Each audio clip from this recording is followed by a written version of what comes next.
여기에서 과연 영화를 만든다거나 뭐 이런 건 다 떠나서 먹고 살 수 있을까에 대한 고민을 굉장히 많이 했습니다. 누구나 다 한 번쯤 이 사이드 잡이라는 거에 대한 고민을 하게 되죠. 여러 가지 것들이 있었어요.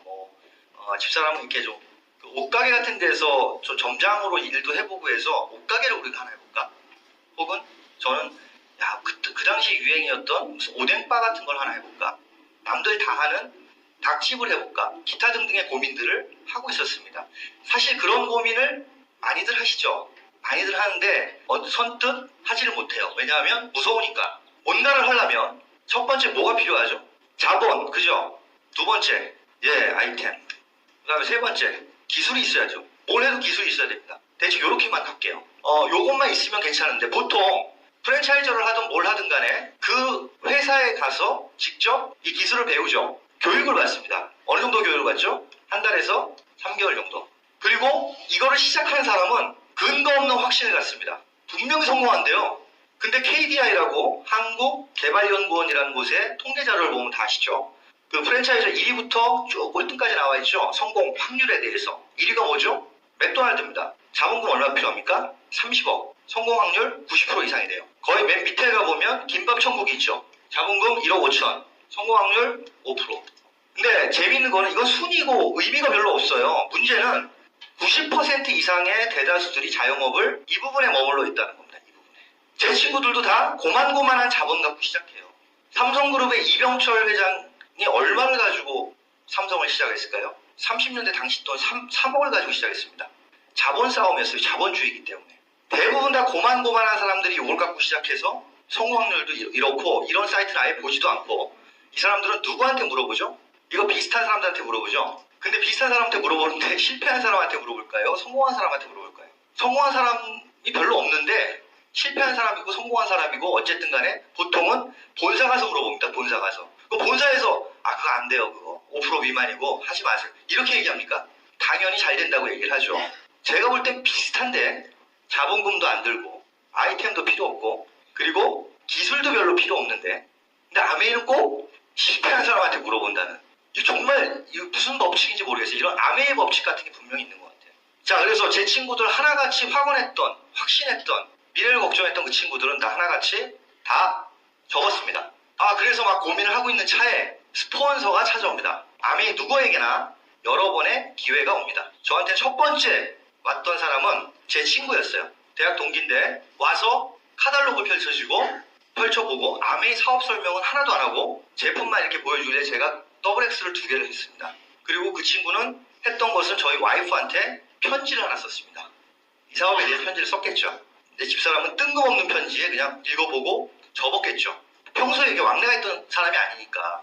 그 이후에 팔로우업이 됐다면 모르겠습니다. 그 친구는 서정관 최윤정의 F1이었습니다. 플래티늄까지 했어요. 그만뒀습니다.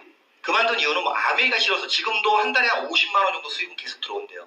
그만둔 이유는 저기 하나님 아버지가 더 가치가 있다고 판단해서 그쪽 일을 더 열심히 합니다. 그럼에도 불구하고 계속 인쇄 수입에 돈은 들어오고 있습니다. 두 번째는 저희 광고주의 그 홍보 팀장님이 사무실 찾아온다고 해서 오시라고 해서 얘기를 들어보니 결국 그것도 XX였습니다. 똑같이 XX 2개를 구입했습니다. 그리고 세 번째는 저희 집사람의 작은 오빠였습니다. 이름은 최용호. 저희 스폰서님이고 지금 현재 사파이어입니다. 이분은 혼자 살고 있었습니다. 방송 작가입니다. 그 당시에는 솔로몬의 선택을 하고 있었고요. 그리고 그 이후에 바로 무한도전을 만들었습니다. 무한도전을 처음 만든 작가예요. 나름 돈 잘 벌겠죠. 돈 잘 법니다. 돈 잘 벌고 그랬는데 또 혼자 사는데 뭐 돈 쓸 일이 있겠어요. 근데 이분이 아메이를 가져왔습니다. 그럼 이분은 누구한테 아메이 얘기를 들었을까요? 큰오빠한테 들었습니다. 최성호. 이분은 뭐 하는 분이냐면 작가입니다. 순풍산부인과, LA 아니라 동작 그만, 유머 1번지, 백상예술대상 2번씩 받으신 분이에요. 이게 복제가 이렇게 돼 있죠. 그리고 여기 이제 또 막내 동생이 있어요. 남자. 여기 SBS에서 지금 음향 담당하고 있습니다. 최대성이라고 저희 파트너입니다. 이분은 굉장히 나름대로 일단 엘리트예요. 공부는 잘 못했는데 글을 잘 써서 최용 작가가 솔로몬을 선택할 때 이때 옆에 있었던 변호사들이 이렇게 있었잖아요. 그 중에서 다 기억이 안 나시겠지만 고승덕이라는 사람은 기억나시죠? 지금 경제 컨설턴트에서 굉장히 유명하신 분이에요. 뭐 국회의원 그냥 한번 해보신 것 같고 원래는 그쪽으로 굉장히 그 조예가 깊으신 분입니다. 그쪽으로 돈을 훨씬 더 많이 벌어요. 그래서 이분이 이분한테 물어봤답니다. 암이 어떤 거냐고. 그러니까 물어봐도 좀 이런 사람한테 물어봐야 되는 거 아닙니까? 그죠? 암이 어떤 거냐고 물어보니까 고순옥 변호사가 한 1분 정도 이렇게 고민하면서 뭘 막 적더래요. 그 공부 잘하는 사람 습관 있잖아요. 이렇게 막 적는 거. 또 네가 방송 작가로 버는 돈보다 이게 더 낫겠다. 이렇게 얘기를 하신 거예요. 그래서 뭐 그렇게 한 번 했다고 네 알겠습니다. 그러고 바로 암회하러 가자 이러진 않잖아요. 여러 가지 이유들을 이분한테 듣는데 굉장히 객관적인 자료로 얘기를 듣습니다. 이미 이분께서는 그 네트워크 마케팅과 특히나 그 중에서도 이제 아메이라는 부분이 미국과 이런 데서 이미 차기 사업, 그 당시만 해도, 그러니까 조금 더 이렇게 이미 굉장히 그 선진 사업으로 유명한 거고, 특히나 중앙일보 월간 중앙 같은 경우에 마이크로소프트의 빌 게이츠가 자기가 MS 마이크로소프트를 그만두면 아메이 사업을 다시 하겠다라는 말을 인터뷰를 하는 게 있죠. 그 정도로 이미 그 아메이 사업은 전 세계적으로 좀 유명하고 검증된 사업이었죠. 예, 그 부분에 대한 얘기를 많이 해줬답니다. 그래서 바로 이분은 사업을 결정하고 이제 사업을 시작을 했어요. 아무튼 그런 저런 걸로 해서 이렇게 해서 이렇게 찾아봅니다. 아무래도 이제 가족이다 보니 최미진은 오빠가 하니까 물건이나 좀 써주자. 어서 많이 들었던 멘트죠. 예, 오빠가 하니까 그래서 그렇게 시작을 했어요.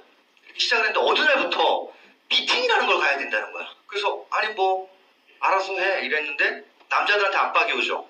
애를 봐야 된다는. 그죠? 압박이 옵니다. 그래서 신경질이 나기 시작을 했는데 그 타이밍에 최성호 리더님이 저한테 찾아와서 직접 사업 설명을 했습니다. 단편 영화 찍었을 때인데 그 영화를 찍을 때 맨날 밤새고 막 이럴 때인데도 제가 DBC를 듣겠다. 뭐 남자분들 똑같이 하는 소리 있잖아요. 문제점을 발견하겠다. 하나도 발견하지 못하고 그 다음부터 사업을 본격적으로 시작을 그렇게 했습니다. 그래서 그 DBC뿐만 아니라 나름대로 리서치를 좀 해봐야 되잖아요. 도대체 이게 어떤 사업인지 뭐 여러 가지의 그 사람들의 얘기들이 있겠지만 저 개인적으로 회사가 제일 중요하다고 생각을 합니다. 좋은 회사려면 아이템도 당연히 좋아야 되고 뭐 여러 가지 이유가 있는데 가장 회사가 좋아야 된다는 의미는 뭐였냐면 나의 안정적인 인세 수입을 보장할 만한 회사인가가 중요했습니다.